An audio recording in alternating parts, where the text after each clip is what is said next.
రోజుల విరామం తర్వాత ఇప్పుడు మెయిన్ నిన్న మొన్న మనం చూసాం అమరావతిలో శాంతియుతంగా ఉద్యమిస్తున్నారు. వారి మీద అన్యాయంగా ఎవరో ఎక్కడి నుంచో ఆటోలో కొంతమంది కళాకారులు తీసుకొస్తూ ఉంటే వారిని అడ్రస్ అడిగిన పాపానికి మీరు ఎక్కడి నుంచి వస్తున్నారు, ఎందుకంటే లోకల్స్ కాదనేది అర్థమైంది. కొంచెం దూర ప్రాంతాల నుంచి తీసుకొచ్చారు ఆటోల్లో. మరి వారిని మీరు ఎక్కడి నుంచి వస్తున్నారు అని ప్రశ్నించిన పాపానికి వేడీలేశారు. వారి మీద ఏదో పోలీసులు తప్పు చేశారు, తెలియక తప్పు చేశారని చెప్పి వారిని సస్పెండ్ చేయడం జరిగింది. కానీ మరి ఆ మరుసటి దినమే సస్పెన్షన్ ఆర్డర్స్ వారికి చేరక మునిపే అనుకుంటా మళ్ళీ ఆ సస్పెన్షన్ ఎత్తివేసి వాళ్ళు ఏదో తెలియక చేశారని చెప్పి డిపార్ట్మెంటల్ ఎంక్వైరీ వేశారట. ఇంకా తెలియక చేశారని మీరే చెప్పేసిన తర్వాత ఇంకా డిపార్ట్మెంటల్ ఎంక్వైరీ ఎందుకు సార్? అర్థం బద్దం లేకుండా ఆ ఎంక్వైరీ కూడా తీసేయండి, మీకు కావాల్సింది చేసుకోండి, తప్పులేదు. బట్ వారిని ఆ కేసు పెట్టిన వాళ్ళు కూడా ఎస్సీ కేసు పెట్టి విత్డ్రా చేసిన తర్వాత కూడా మరి ఇంకా వాళ్ళని జైల్లో ఉంచడం అనేది చాలా దారుణం. ఆ జైల్లో ఉన్నవారిని పరామర్శించడం కోసం మరి మహిళలు అక్కడ ఉద్యమంలో యాక్టివ్గా పాలు పంచుకుంటున్న మహిళలు అక్కడికి వెళ్తే మరి వారిని సరే వాళ్ళ మీద అయితే బేడీలు ప్రయోగించారు. మరి నిన్న కొంతమంది మహిళలతో నేను ఆ వీడియోలో ఇంటరాక్ట్ అయ్యాను. వారి మీద బ్లేడ్లు ప్రయోగించారట. అంటే ఇలా ఒక బ్లేడ్ పెట్టి మహిళా కానిస్టేబుల్లే ఈ రకంగా ఇలా చీరేయడం జరిగింది. అవన్నీ కూడా గాయాలు కూడా బ్లేడ్ గాయం అన్నది క్లియర్గా తెలిసిపోతుంది. కానీ మరి ఏదైనా మరి ఉద్యమిస్తూ ఉంటే మరి కళాకారులు అంటున్నారు, మీరు మరి ఆ పెయిడ్ ఆర్టిస్టులు బ్లేడ్లతో కూడా కోసేసుకుంటారండి వాళ్ళే చెప్పండి మీరే. సో కోసేశారన్నదే సుస్పష్టం. మగవారికి బేడీలు, ఆడవారికి బ్లేడ్లు, ఇది చాలా అన్యాయం. పైగా తగుదనమ్మా అంటూ వారి మీద మరి సుమారు ఒక 122 మంది మీద నాన్ బెయిలబుల్ కేసులు కూడా పెట్టడం జరిగింది. ఇది చాలా అన్యాయం. మరి ఈరోజు పేపర్లో కూడా నిన్న ఆంధ్రప్రదేశ్ ఫార్మేషన్ డే, మరి ఆ ఫార్మేషన్ డేలో కూడా చాలా చక్కగా మాట్లాడారు ముఖ్యమంత్రి గారు కూడా. అందులో కూడా కొన్ని పాయింట్లు ఉన్నాయి. ఆ పాయింట్కి వెళ్ళే లోపు ఆ అమరావతి ఆక్రోశం చెందిన మహిళలు ఇప్పుడే నాకు ఒక పాట కూడా మీ రచ్చబండలో ఈ పాట కొంచెం వినిపించండి అని చెప్పి నన్ను అడగడం జరిగింది. ఒక 2 చరణాలు నాకు పంపించారు. మరి నిజంగా వాళ్ళ హృదయ వేదనని ఏ రచయిత చక్కగా ఆవిష్కరించాడో, ఏ గాయని చక్కగా హృదయ వేదన కూడా. ఇంకా పాట పూర్తి అయినట్టు లేదు. నాకు 2 చరణాలు వచ్చినాయి. బహుశా మరి ఇంకో 2 చరణాలు రావాలనుకుంటాను. బట్ వినిపిస్తా, ఒక్కసారి విందాం. ఆ స్త్రీల నినాదం, ఆ మహిళా మూర్తుల నినాదం ఒక్కసారి విందాం.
అదండి, అది ఆ మహిళా మనుల హృదయ వేదనని ఏ రచయితో చక్కగా ఆవిష్కరించాడు. మళ్ళీ ఎస్ జానకి గారే పాడారా అన్నంత అద్భుతంగా ఆ పాట ఉంది. మరి పాట పూర్తిగా రాలా, అప్పుడే పంపించారు నాకు అమరావతి నుంచి. చూద్దాం పూర్తి పాట అయిన తర్వాత మరి ఇంకెంత బాగుంటుందో. సో ఏదైనప్పటికీ కూడా చాలా స్పష్టంగా అర్థమైంది ఏంటంటే, వాళ్ళు గాంధీ సిద్ధాంతంలో చేస్తున్న ఉద్యమానికి ఈ రకంగా మనం అప్పుడెప్పుడో చూసాం. ఏదో మన ప్రీ ఇండిపెండెన్స్ డేస్లో ఇటువంటి దుందుడుకు చర్యలు జరిగాయని, జలియన్ వాలాబాగ్ అంటే అది కొంచెం ఎక్స్ట్రీమ్ అనుకోండి, కాల్ చేశారు. బట్ అలా ఇంచుమించు అదే మోడల్లో తలపిస్తున్నట్టుగా ఉంది. దీన్ని మరి ఎటువంటి దుందుడుకు చర్యలు మహిళలపై ఫర్దర్ చేపట్టవద్దని, అలాగే ఇప్పుడే వాళ్ళ మార్నింగ్ చూసా అనంతపూర్లో ఒక ప్రాజెక్ట్కి ల్యాండ్ ఎక్విజిషన్లో గృహాలను కూడా వాళ్ళు కాంపెన్సేషన్ ఇవ్వకుండా ఈ జేసీబీలతో, ఆ మధ్యన ఎవరు అన్నారు మన రాష్ట్ర జాతీయ పక్షిలాగా జాతీయ వాహనం జేసీబీ, ఆ జేసీబీతో ఇంట్లో ఒక 3 సంవత్సరాలు బాలుడు ఉండగానే కూల్చివేయటం, ఆ బాలుడు ప్రాణాపాయ స్థితిలో ఉన్నాయంట. ఇటువంటివన్నీ మా ముఖ్యమంత్రి గారికి తెలియకుండా జరిగిపోతూ ఉంటాయి. మరి ముఖ్యమంత్రి గారికి మరి ఈ మీడియా ద్వారా తెలుసుకొని ఇటువంటి చర్యలు ఇంక ముందు జరగకుండా చూసుకుంటే బాగుంటుందని నా విన్నపం. అలాగే ఈ సందర్భంగా ఇది కంప్లీట్ చేసి మనం విశాఖపట్నం వెళ్ళాలి. అంచేత నిన్న కొన్ని పాయింట్లు చెప్పారు ముఖ్యమంత్రి గారు, సాక్షులు వచ్చినాయి. తెలుగు నేలపై కులాల కలుపు మొక్కలు మన పరువును బజారుకి ఈడుస్తున్నాయి. అదే కులం గురించే మనం మాట్లాడుకున్నాం. సుమారు 777 పోస్టులు ఒక కులానికి వచ్చినాయని. బహుశా మరి దాని గురించి మాట్లాడుతున్నారా ముఖ్యమంత్రి గారు, మరి ఇంకొక కులం గురించి మాట్లాడుతున్నారా, మరి కొంచెం అనుమానంగా ఉంది. దేవతల యజ్ఞానికే రాక్షసుల పీడ తప్పనప్పుడు ఇన్ని సంక్షేమ కార్యక్రమాలు చేస్తున్న మన ప్రభుత్వానికి ఆటంకాలు ఎదురు కాకుండా ఉంటాయా? మరి ఇక్కడ దేవతలు ఎవరో రాక్షసులు ఎవరో మరి కొంచెం అనుమానం అయితే జనాలకు వస్తుంది. బట్ మా ముఖ్యమంత్రి గారి ఉద్దేశంలో ఆయన దేవతలే, అందులో డౌట్ ఏం లేదు. ఈ సందర్భంగా ఒక చిన్న అంటే దేవతలు చేస్తున్న యజ్ఞం ఎలా ఉందంటే, ఆ ఇసుక యజ్ఞం, ఇది కొంచెం ఫోకస్ చేయండి బాబు.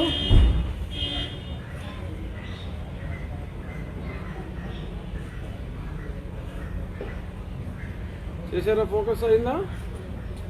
ఇదేంటంటే ఇసుక ధర 6,750 రూపాయలు చలానా, అఫీషియల్ చలానే వాళ్ళు ఇచ్చింది. రవాణా ధర 25,000. ఆ రవాణా ధరలో ఆ ఇసుక రీచ్ నుంచి డిపోకి తీసుకొచ్చినందుకు 15,390, అక్కడి నుంచి డెలివరీ ఇచ్చినందుకు 10,543 రూపాయలు. మళ్ళీ 43 బాటా రేట్ లాగా, అంటే చాలా పక్కాగా చేసినట్టు. వెరసి 32,683 రూపాయలు లారీ ఇసుక్కి మరి ఇస్తున్నారు. మరి ఇటువంటి మహాయజ్ఞాన్ని మరి కొంతమంది రాక్షసులు మరి అడ్డుకుంటున్నారట. మరి దీన్ని బట్టి మా ముఖ్యమంత్రి గారికి నేను విన్నవించుకునేది ఏంటంటే, ఈ కొంచెం రసీదు తెప్పించుకుని చూడండి, అప్పుడు మీకు అర్థమైపోతుంది ఎవరు ఎలా ఏం చేస్తున్నారు అనేది. ఇక ముఖ్యమైన అంశం మనం మాట్లాడుకున్నాం విశాఖపట్నం ఆ పక్కనే విశాఖపట్నంలో ఉన్న సింహాచలం దేవస్థానం, అలాగే మాన్సాస్ ట్రస్ట్, ఆ ప్రాంతంలో ఆ 3-4 జిల్లాల్లో ఎంతోమందిని ఎడ్యుకేట్ చేసి, అలాగే ఈ ట్రస్ట్ ప్రారంభానికి ముందే ఆ పివిజి రాజు గారి గ్రాండ్ ఫాదర్ టైంలోనే మరి ఒక సంగీత పాఠశాల, ఆ సంగీత పాఠశాలలో మరి ఎంతోమంది, ద్వారం వెంకటస్వామి నాయుడు గారు మనల్ని ఎంతో సంగీతపరంగా సుసంపన్నం చేసిన ఘంటసాల వెంకటేశ్వరరావు, సుశీలమ్మ గారు, ఇలా ఎంతోమంది గొప్ప గొప్ప కళాకారులు అక్కడ ఆ సంగీత కళాశాలలో, ఆ తర్వాత అక్కడ ఆ కళాశాలలో చదువుకుని ఆఖరికి మొన్న మన సత్యబాబు గారు కూడా చెప్పారు, ఆయన కూడా ఆ కళాశాలలోనే చదువుకున్నారని, అక్కడే జనరల్ సెక్రటరీ కూడా చేశారని, ఆయన రాజకీయ జీవితానికి ఒక రకంగా పునాది ఆ కాలేజీలోనే పడింది. ఈరోజు మరి ఆయన అంత గొప్ప నాయకుడు అయ్యేటంటే కూడా ఆ కళాశాలలో చదువుకున్నారు. మరి అటువంటి కళాశాలలో ఆ ట్రస్ట్లో, సింహాచలం ట్రస్ట్లో సడన్గా అశోక్ ఓకే ఆనంద్ గజపతిరాజు గారు ట్రస్ట్లో కూడా చాలా స్పష్టంగా ఉంది, నేను కూడా కొన్ని చదివా, ట్రస్ట్లో చాలా స్పష్టంగా ఉంది ఆ మేల్ మెంబర్ అని చెప్పి ఆఫ్ ద ఫ్యామిలీ అని రాసి ఉంది. ఆ ట్రస్ట్లోనే అశోక్ గారు, ఆనంద్ గారు అని కూడా చాలా స్పష్టంగా ఉంది. ఆనంద్ గారు ఎల్డర్ సన్ను. ఆనంద్ గారు చనిపోయిన తర్వాత అశోక్ గారు వచ్చారు. సడన్గా మా జాతీయ కార్యదర్శి గారు ఎలా ఈ సంచయిత గజపతిరాజు గారిని సడన్గా పిక్చర్లోకి తీసుకొచ్చారు అనేది నిజంగా మనం ఆలోచించవలసిన పాయింట్. ఆయన తీసుకొచ్చారు, అక్కడికి ఫస్ట్ ఏం చేశారు, సడన్గా ఓవర్ నైట్ ఆ సింహాచలం దేవస్థానానికి చైర్పర్సన్గా చేశారు. అసలు ఆ కుటుంబ వ్యవహారంలో వేలు పెడతానికే లేదు, వంశపారంపర్యం. వీళ్ళు ఆర్డర్ ఇష్యూ చేశారు, వీళ్ళు ఇష్యూ చేయగలిగింది ఓన్లీ మెంబర్లకే. ఫ్యామిలీ డిసైడ్ చేసుకుని చెప్తే దానికి ఒక ఆర్డర్ ఇవ్వాలి అంతే తప్ప వీళ్ళంతటి వీళ్ళు అందులో ఏలు పెట్టేసి సింహాచలంలో ఆ సంచయిత గజపతిరాజు గారిని మరి చైర్పర్సన్గా నియమించడం జరిగింది. మళ్ళీ అలాగే మానసాస్లో కూడా మరి అశోక్ గజపతిరాజు గారిని తొలగించి చేయటం జరిగింది. ఇవన్నీ పెట్టి ఇష్యూస్, ఎందుకంటే కోర్టులో డెఫినెట్గా కొట్టేస్తారు, కానీ ఇప్పుడున్న ప్రత్యేక పరిస్థితుల్లో, కరోనా పరిస్థితుల్లో ఆలస్యం అవుతుంది. ఏదేమైనప్పటికీ ఇక్కడ మనం ఆలోచించి చూస్తే ఎందుకు మా జాతీయ కార్యదర్శి గారు ఇంత చొరవ తీసుకున్నారు. సరే, అశోక్ గజపతిరాజు గారు ఆ కేసులో ఆయన కూడా ఒక ఎడిషనల్ అఫిడవిట్ వేసినందుకు కోపాన్ని కూడా చాలామంది అంటున్నారు, కానీ అది పెద్ద పాయింట్ కాదని నేను అనుకుంటున్నా. ఎందుకంటే ఆ సింహాచలం దేవస్థానానికి సంబంధించిన ఆస్తులు, అలాగే మరి ఆ మానసాస్ ట్రస్ట్కి సంబంధించిన ఆస్తులు, అక్కడ ఒక 14-15 వేల ఎకరాలు, ఇక్కడ ఒక 14-15 వేల ఎకరాలు. మరి ఇప్పుడు రేపు నిజంగానే మరి మా ఆశలు, మా ప్రభుత్వ ఆశలు చిగిర్చి మరి వాళ్ళు అనుకున్నట్టే ఒకవేళ జరగదనుకోండి, బట్ ఒకవేళ రాజధాని ఇక్కడికి వస్తే మరి ప్రాపర్టీ వాల్యూస్ బాగా పెరిగిపోతాయి. కాబట్టి ఆ ప్రాపర్టీ కోసం వేసిన స్కెచ్చా అని అనుమానం ఇప్పుడు అందరికీ వస్తుంది. అలాగే ఆ పంచగ్రామాలు ఏదైతే సింహాచలం దేవస్థానం భూములు ఉన్నాయో అక్కడ సుమారు ఒక 1800 ఎకరం, సరే బేదలో లేకపోతే గొప్పవారో లేకపోతే ఇన్ఫ్లుయెన్స్ ఉన్నవాళ్ళు ఇల్లు కట్టుకున్నారు. ఓకే, దానికి కోర్టులో ఉన్న మ్యాటరు. ఆ కోర్టులో ఉన్న మ్యాటర్ని తగుదనమ్మా అంట ఇప్పుడు ప్రభుత్వం మరి ఏదో కొంత ఒక కమిటీ వేసి, ఆ కమిటీలో లోకల్ ఎంపీ మా కొలీగ్ సత్యనారాయణ గారు లేడు. ఇది అనకాపల్లి పరిధిలోకి అయితే రాదు సింహాచలం టెంపుల్, ఏదో కొద్ది భూములు ఏమన్నా అడ్డుకొని ఉంటే ఉండొచ్చు, కానీ మా లోకల్ ఎంపీ గారు లేరు అందులో. అనకాపల్లి ఎంపీ గారు ఉండటంలో తప్పులేదు, కానీ మరి ఎక్కడో నెల్లూరులో పుట్టి రాయలసీమలో మెట్టి చెన్నైలో మరి ప్రాక్టీస్ చేసుకుంటూ మా జాతీయ కార్యదర్శిగా ఎంపిక కాబట్ట విజయసాయి రెడ్డి గారికి విశాఖపట్నానికి సంబంధం ఏంటో ఆ భగవంతుడికి తెలియాలి. మరి ఆయన అందులో ఒక కీ పాత్ర పోషిస్తూ, అలాగే మరి ఇప్పుడు ఒకవేళ సెటిల్ చేశారు అనుకోండి, అందులో ఆక్యుపై చేసుకున్న వాళ్ళని కోర్టు రేపు ఓకే గజానికి ఎక్స్ అమౌంట్ డిసైడ్ చేసింది. ఆ ఎక్స్ అమౌంట్ ప్రభుత్వానికి వెళ్తుందా, దేవస్థానానికి వస్తుందా? దేవుడి సొమ్ము, దేవస్థానం సొమ్ము అప్పుడెప్పుడో పివిజి రాజు గారు లేకపోతే వారి పూర్వీకులు ఈ సింహాచలం అప్పన్న స్వామికి ఇచ్చిన సొమ్ము మీరు అప్పనంగా కొట్టేయడానికి వీలుందా? వీలు లేకపోయినా వీలు కావటానికి ఏదన్నా ప్రత్యామ్నాయ మార్గాలు చూస్తున్నారా? అలాగే ఆ పంచాగ్రామాల్లో ఆక్యుపై చేసుకున్నది కాక ఇంకా చాలా భూమి ఉంది. ఆ భూమిని ఎవరైనా కొట్టేయటానికి చూస్తున్నారా? ఇటువంటి అనుమానాలన్నీ ఈ అనుమానాలు నాకు రాలా. ఈ అనుమానాలు విశాఖ, విజయనగరం, శ్రీకాకుళం ఆ ప్రాంతంలో ఆ 3 జిల్లాల్లో ఉన్న ప్రజల్లో చాలామందికి ఈ అనుమానం ఉంది. దాన్ని నివృత్తి చేయవలసిన అవసరం ఉంది. సాధ్యమైనంత వరకు పెట్టిన ఏళ్ళన్నీ పెట్టారు. ఆ పెట్టిన ఏళ్ళు కట్టవక ముందే కొంచెం మీరు మర్యాదగా అవి వదిలేసి ఆ కుటుంబాన్ని వాళ్ళని చూసుకోమనండి. అందులో మీరు ఏళ్ళు పెట్టకపోతే బాగుంటుంది. ఎందుకంటే నాకు చాలామంది చాలా ఫోన్లు చేస్తున్న మీదట నేను కూడా కాస్త పరిశీలించడం జరిగింది. అదర్వైజ్ పివిజి రాజు గారు అంటే నాకు చాలా గౌరవం. వ్యక్తిగతంగా కూడా నా చిన్నతనంలో కలిసానని కూడా లాస్ట్ టైం రచ్చబండలో చెప్పా. ఆనంద్ గజపతి రాజు గారిని నేను పర్సనల్గా కలవలేకపోయా. ఆయన 2 సార్లు ఎంపీ చేశారు. ఈ was the minister NT Ramarao టైంలో విద్యాశాఖ మంత్రి చేశారు. Is the most respected man. దేవుళ్ళ కొలుస్తారు ఆయన అక్కడ. మరి ఆయన ప్రేమించి పెళ్ళాడిన వ్యక్తి మరి 91లోనే ఎప్పుడో 92లోనో ఈయన్ని వదిలేసి ఇమ్మీడియట్గా అచ్చిన కాలంలోనే రమేష్ శర్మ గారిని వివాహం చేసుకోవడం జరిగింది. అప్పుడు ఈ పాప సంచయిత వయసు 2 సంవత్సరాలు 3 సంవత్సరాలు ఈ పాప వెళ్ళిపోయింది ఇక్కడి నుంచి. వారికి విడాకులైనవి. విడాకులలో ఓకే ఇన్ని షాప్స్, ఇన్ని ఎకరాలు, ఆ ఊటీలో ప్రాపర్టీ ఏదో ఒక వజ్రం, ఒక వైడూరం ఏదో రాసేసుకున్నారు. ఆ విడాకులు డాక్యుమెంట్లో కూడా చాలా స్పష్టంగా ఆ తండ్రి దగ్గర ఏ పిల్లలు ఉండరు. Children will be with her mother. ఆవిడ కూడా ఎంపీ చేశారు. She's also a big politician. She has got okay Delhi సర్కిల్స్లో కూడా she's popular. She's well educated. పాల్ఘాట్లో పుట్టారు, చెన్నైలో చదువుకున్నారు. She's also well educated. She wanted to live our own life with one mister Ramesh Sharma. She married. ఆ తర్వాత అంటే ఇప్పుడు మరి మా జనరల్ సెక్రటరీ గారు ఈ పాపను తీసుకొచ్చి ఈ గుళ్ళో పెడతారని చెప్పి ఎవరు ఎక్స్పెక్ట్ చేయడు కదా. ఇప్పుడు ఈ పాపకు 30 ఏళ్ళు. 2013 నవంబర్లో ఒక ఆర్టికల్ వచ్చింది ఈవిడ చేస్తున్న సేవల మీద. ఆ ఆర్టికల్లో చాలా క్లియర్గా ఈవిడ పేరెంట్స్ గురించి రాశారు.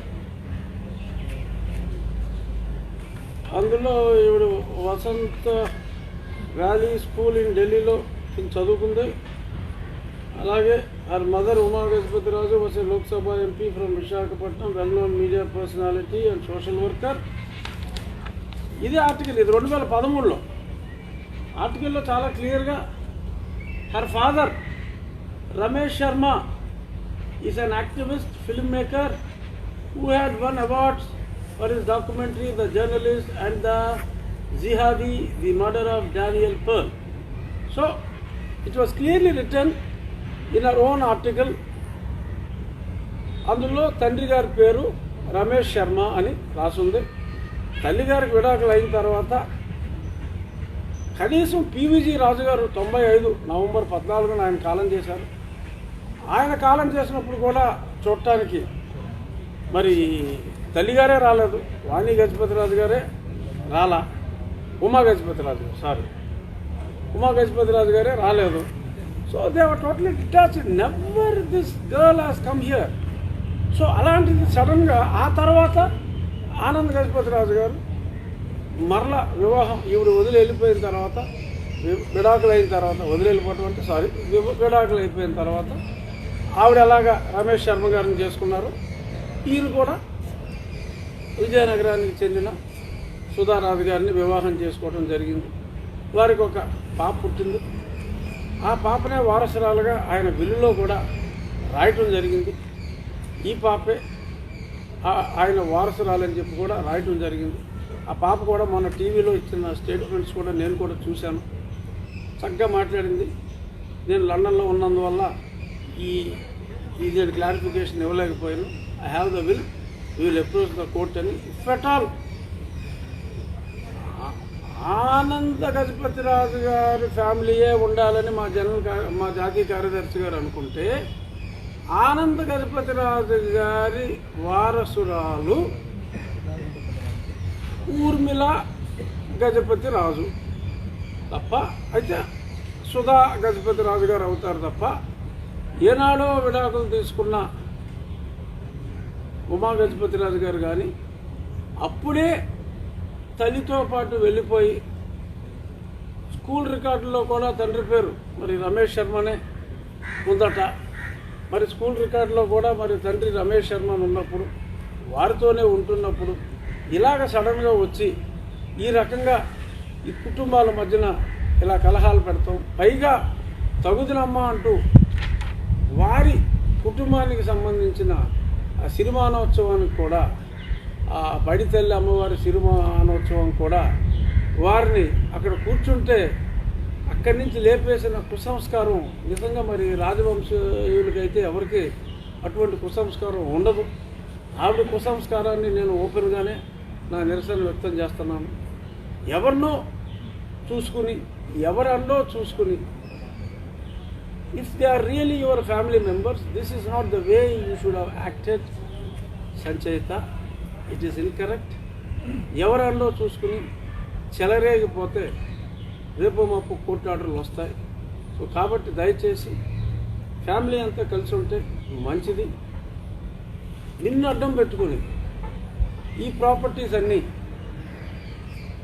చేజిక్కించుకోవటానికి అశోక్ గారు లాంటి పెద్ద మనిషిని సడన్గా తొలగించి ఈ రకంగా చేయటం ఆ పంచాగ్రామాల్లోనే కాదు, అటు మాన్సాస్ ట్రస్టు అన్ని ప్రాపర్టీస్ మీద కన్నేసినట్టుగా ప్రజలందరూ అనుకుంటున్నారు. If you are really sincere to the family of Gajapati's who have got utmost respect, please don't fall into the trap of my party's General Secretary or the government, so-called representatives of the government. Protect the properties, and sooner or later the court orders will come. Be a little patient, and meanwhile don't do any activities which would favor few individuals who are representing, unfortunately, the government at this stage. ఇది as far as Visakha దోపిడీ. ఇంకా విశాఖలో చాలా జరుగుతున్నాయి, అవి మనం కూడా మాట్లాడుకున్నాం. ఇంకొద్ది రోజుల తర్వాత కొంచెం డీటెయిల్గా మాట్లాడదాం. చాలా భయభ్రాంతులకు గురై ఉన్నారు విశాఖపట్నంలో ప్రజలు. ఎందుకు అంటే మరి నిన్న ఎవరో అడిగారు నన్ను, మరి ఎవరు కూడా పెద్దగా కంప్లైంట్ ఇవ్వట్లేదంటే, కంప్లైంట్లు ఎందుకు ఇస్తారు సార్, ఎవరో నాకులాగా ఎవరో తెగించినోడు మాట్లాడతారు తప్ప అందరినీ కొడతారని చెప్పి భయపడుతుంది. ఇక ఇవాళ ఒక మెయిన్ ఇష్యూ తోటి సరిపెడదాం. ఏంటంటే నేను నియోజకవర్గానికి మొన్న ప్రధానమంత్రి గారికి లెటర్ రాశాను, చెప్పాను క్లియర్గా. ఇందులో రాష్ట్రంలో ఈ రకంగా మరి పాస్టర్స్కి ఆయన మా పాదయాత్రలో, సుదీర్ఘ పాదయాత్రలో 3890 లేకపోతే 980 ఆ సుదీర్ఘ పాదయాత్రలో పాస్టర్లకి మా గౌరవ ముఖ్యమంత్రి గారు మాటిచ్చారు 5000 రూపాయలు ఇస్తామని. నేను ఒకటే చెప్పా, తప్పులేదు, బట్ రాజ్యాంగాన్ని మార్చుకున్న తర్వాత ఇద్దాం. రాజ్యాంగంలో ఏ మతాన్ని కూడా ప్రభుత్వం ప్రోత్సహించకూడదు. ఆ మతానికి సంబంధించిన ఫండ్స్ ఏదన్నా ఉంటే, ఎలా అయితే దేవస్థానాన్ని మనం మేనేజ్ చేసి ఆ ఆదాయంలో కొంత 32-33% ఎండోమెంట్స్ ఉద్యోగస్తులకి వీళ్ళందరికీ ఎలా ఖర్చు పెడుతున్నామో, అలాగే చర్చలన్నీ కూడా టేక్ఓవర్ చేసేయండి. చేసి ఆ ఆదాయం మీ దగ్గర తీసుకుని ఆదాయంలో వాళ్ళకి ఇవ్వండి, తప్పులేదు. ఆర్ అదర్వైజ్ రాజ్యాంగాన్ని మార్చండి, అంతే తప్ప ప్రజాధనాన్ని ఈ రకంగా ఇవ్వటం మంచిది కాదు. మన రాజ్యాంగ ఉల్లంఘన చేస్తే మంచిది కాదని నేను చెప్తే, మరి ముఖ్యమంత్రి గారి ఆఫీస్ నుంచి వచ్చిందా లేకపోతే మా సెక్రటేరియట్ నుంచి వచ్చిందో నాకు, ఎందుకంటే మా మనుషులు కూడా ఉంటారు కదా. నేనేం క్రిస్టియన్ ద్వేషం కాదు, నేను చదువుకున్నదే మిషనరీ స్కూల్లో, క్రిస్టియన్ కాలేజీలో. నేనేమి క్రిస్టియన్స్కి వ్యతిరేకం కాదు. నేను కాస్త రాజ్యాంగ పక్షపాతిని కనుక రాజ్యాంగాన్ని ఫాలో అవుదామని చెప్పాను, అంతే. దీనికి మా ముఖ్యమంత్రి గారి ఆఫీసు నుంచి మరి ఆయనకు తెలుసో తెలీదో నాకు తెలియదు, వెళ్ళిన ఇన్స్ట్రక్షన్ ఏంటంటే, నిన్న ఆదివారం చర్చిలో చాలా చర్చిల్లో ఆ ఫాదర్లో పాస్టర్లో చెప్పింది ఏంటంటే, రాజుగారు వస్తాడంట మన ఎంపీ, వచ్చినప్పుడు మీరు శాంతియుతంగా కోడిగుడ్లు వేయండి, రాళ్ళు వేస్తే మళ్ళీ సెక్యూరిటీ ఉన్నారంటే మళ్ళీ వాళ్ళు ఏదో షూట్ చేసి దొక్కుతారు, కోడిగుడ్లు వేయండి, కోడిగుడ్లు వేస్తే మనం సేఫ్, కోడిగుడ్లు వేయమన్నారు. ఈ సంగతి తెలిసిన వెంటనే అనుకోకుండా నేను మా సోమ వీర్రాజు గారు స్టేట్మెంట్ చూసా. 100 గ్రాములు కోడిగుడ్డు ఇవ్వాలంటే 70 గ్రాముల కోడిగుడ్లు ఇచ్చి 765 కోట్లు కొట్టేస్తున్నారని మొట్టమొదటిసారి సోమ వీర్రాజు గారు చాలా పెద్ద అభియోగం మా పార్టీ మీద చేశారు. ఇప్పుడు నాకు వచ్చిన డౌట్ ఏంటంటే, మరి ఇప్పుడు మా స్థానిక కళాకారులకి, మా స్థానిక ఎగ్ కళాకారులకి 100 గ్రాముల కోడిగుడ్లు ఇస్తారా, 70 గ్రాముల కోడిగుడ్లు ఇస్తారా అని డౌట్ వచ్చింది. ఇక నా సమాచారం ఉందా? సతీష్ సమాచారం ఉందా? 70 గ్రాములు వాడతారా, 100 గ్రాములు వాడతారా, ఏమన్నా ఉందా? చూద్దాం. కొలవరు కదండి ఎవరు, ఓ ఫ్రీగా ఇస్తారా? బరువు కొలవరు కదా. మరి ఎలా చెప్పారు వీర్రాజు గారు? మరి అంత 70 గ్రాములు సంవత్సరానికి ఇంత, అసలు పోలవరంలో కూడా ఇంత అవినీతి లేదు, అంత ఎక్కువ అవినీతి ఉంది గుడ్లో అని చెప్పారు. మరి సరే, ఏదేమైనప్పటికీ వస్తా, మీరు ఎన్ని గ్రాములు వాడతారో, ఏం గుడ్లు వాడతారో చూద్దాం, మీరు ఏ రకంగా దాడులు చేస్తారు. ఈ దాడుల నేపథ్యంలో ఇక్కడ ఒక చిన్న కథ చెప్పుకోవాలి మనం. ఈ కథ తర్వాత మనం మంచి మాటకి వెళ్దాం. ఆ కథ ఏంటంటే, మనం ఒక 700 సంవత్సరాలు వెనక్కి వెళ్ళాలి. అనగనగనగా 700 సంవత్సరాల క్రితం ఢిల్లీ సుల్తాన్లు పరిపాలన, మొఘల్ సుల్తాన్లు రావడానికి ఢిల్లీ సుల్తాన్లకి చివరి స్టేజ్లో ఒరిజినల్గా బెంగాల్ రాష్ట్రంలో అప్పుడున్న నవాబు గారు పరిపాలనలో ఉన్నప్పుడు జిజియా పన్ను అని ఉండేది. జిజియా ట్యాక్స్ అంటే ఏంటంటే, ముస్లిమ్స్ పరిపాలనలో ఉన్నప్పుడు హిందువులకు కూడా ఆ ప్రభువుల దగ్గర నుంచి రక్షణ ఉంది కాబట్టి, మీరు మారితే మతం మారిపోండిరా మా ఇస్లాంకి, మారకపోతే మీ మీద చిన్న ట్యాక్స్ వేస్తాం. ఆ ట్యాక్స్ పేరు జిజియా.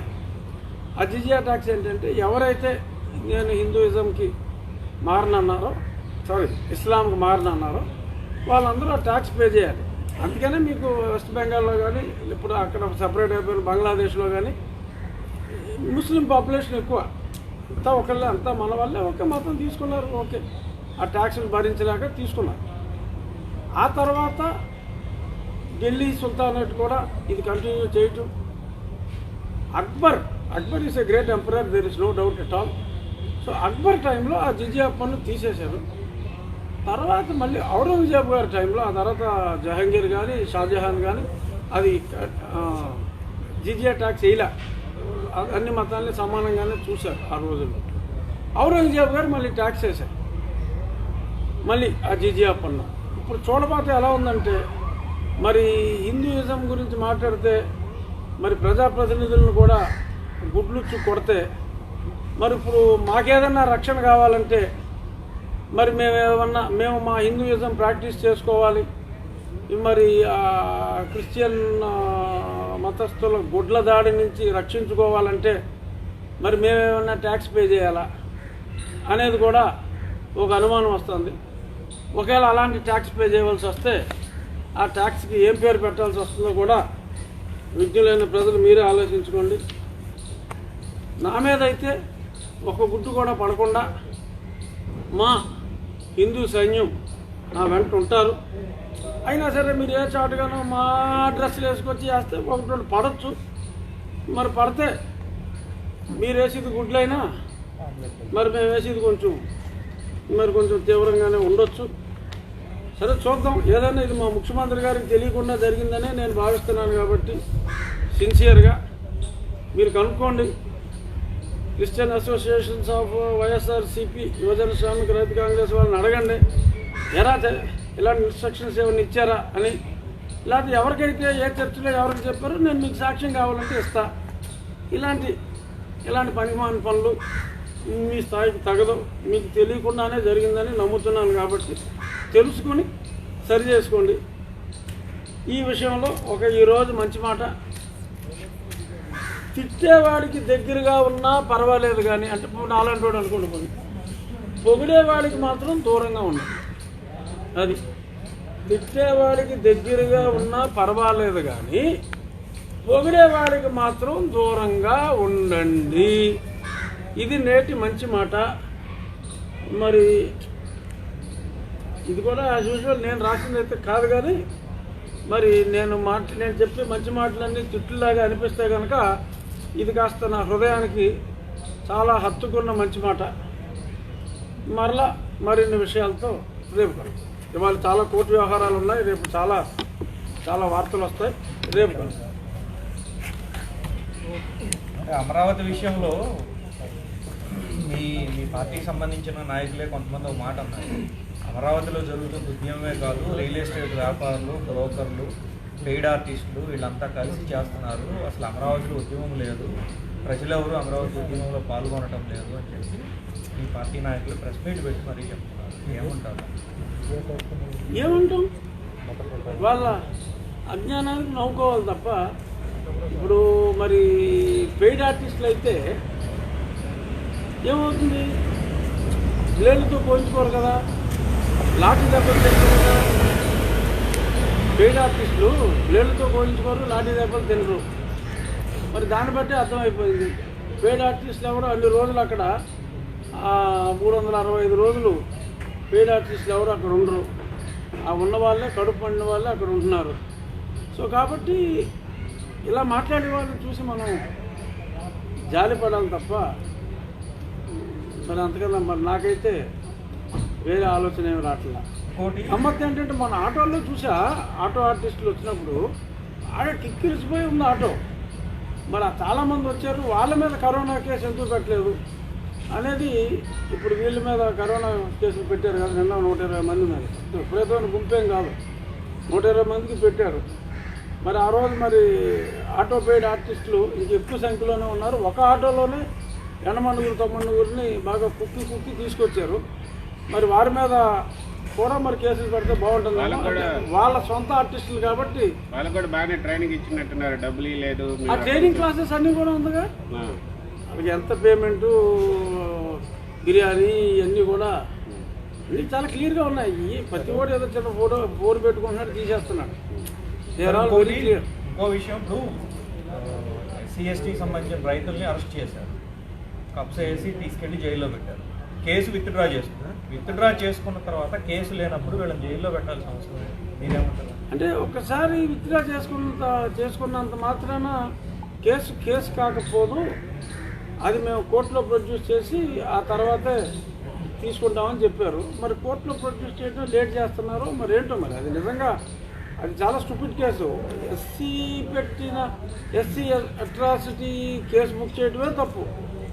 చేసి తిరిగిపో వాళ్ళని ఇంకా కూడా వదలకుండా ఆ జైలుకి వెళ్ళి వాళ్ళని పరామర్శించడానికి వెళ్ళిన వారి కుటుంబ సభ్యులు, లేదంటే ఆ ఏరియాలో, ఎందుకంటే వీళ్ళ కోసం అన్యాయంగా ఆ ఉద్యమం కోసం వెళ్ళిన వాళ్ళకి బేడీలు వేశారు కాబట్టి సింపుల్. నువ్వు కాకిని చూడు, ఒక కాకి చనిపోతే 100 కాకులు గొడవ చేస్తా. అలా ఒక సాటి వ్యక్తిని జైల్లో పెట్టినప్పుడు వెళ్ళి చూడటం అనేది కనీస బాధ్యత. వెళ్ళారు. మరి ఇప్పుడు గతంలో కూడా మరి ఇప్పుడు మా ముఖ్యమంత్రి గారు కూడా మరి ఓదార్పు యాత్ర మరి ఎన్నాళ్ళు చేశారు? ఎందుకు వెళ్ళారు? ఓదార్పు ఆయన హృదయం ఉండబట్టే కదా. ఆయనకే ఉండాలా హృదయం, ఇంకెవరికీ ఉండకూడదా? వారి సాటి వ్యక్తుల్ని, వారి తోటి ఉద్యమకారుల్ని జైల్లో పెడితే చూడటానికి వెళ్ళటం తప్ప. ఆయనే కదా స్ఫూర్తి. జగన్మోహన్ రెడ్డి గారు చనిపోయిన తర్వాత వాళ్ళ ఫ్యామిలీ మెంబర్లు మర్చిపోయినా కూడా సంవత్సరాల తర్వాత కూడా వెళ్ళి వాళ్ళు గుర్తు చేసి మీరు బాధపడొద్దమ్మా అని చెప్పి ఓదార్చి మరీ వచ్చారు. మరి ఒకరోజు ముందు అరెస్ట్ చేసిన వాళ్ళని చూడటం తప్పు అని మరి సంవత్సరంన్నర తర్వాత కూడా ఓదార్చిన మా జగన్మోహన్ రెడ్డి గారు మరి ప్రభుత్వం అలా చేయటం అనేది తప్పు. ఇది కూడా మళ్ళీ చెప్తున్నా, నా సీఎం గారికి తెలియకుండానే జరిగిందని నేను అనుకుంటున్నాను. ఎందుకంటే దేవతల యజ్ఞంలో రాక్షసులతోటి కొన్ని కార్యక్రమాలను పోల్చారంటే డెఫినెట్గా ఆయనకి మంచి చెడు తెలుసు. కాకపోతే ఈ జరుగుతున్న చెడుని ఆయనకి చేరనివ్వట్లేదు. సో కాబట్టి చూద్దాం, ఈరోజు మన రచ్చబండ ద్వారా ఈ చెడు ఆయన తెలుసుకొని ఆ జైల్లో ఉన్న వాళ్ళని ఇమ్మీడియట్గా వదిలేయమని ముఖ్యమంత్రి గారికి విజ్ఞప్తి చేస్తున్నాను. అలాగే పెట్టిన ఏళ్ళు చాలు, ఇంకా ఆ ఏళ్ళు కట్ అయ్యేలోపు ఆ సింహాచలం విషయంలో, ఆ మానసాస్ ట్రస్ట్ విషయంలో మీకు తెలియకుండా మీ చుట్టూ ఉన్న వాళ్ళు పెడుతున్న వేలని కొంచెం వెనక్కి తీసేయమని చెప్పమని ఈరోజు కోరిక. ఇంకేమైనా ప్రశ్నలు ఉంటే మనం ఆపేద్దామమ్మా, రేపు చూసుకుందాం.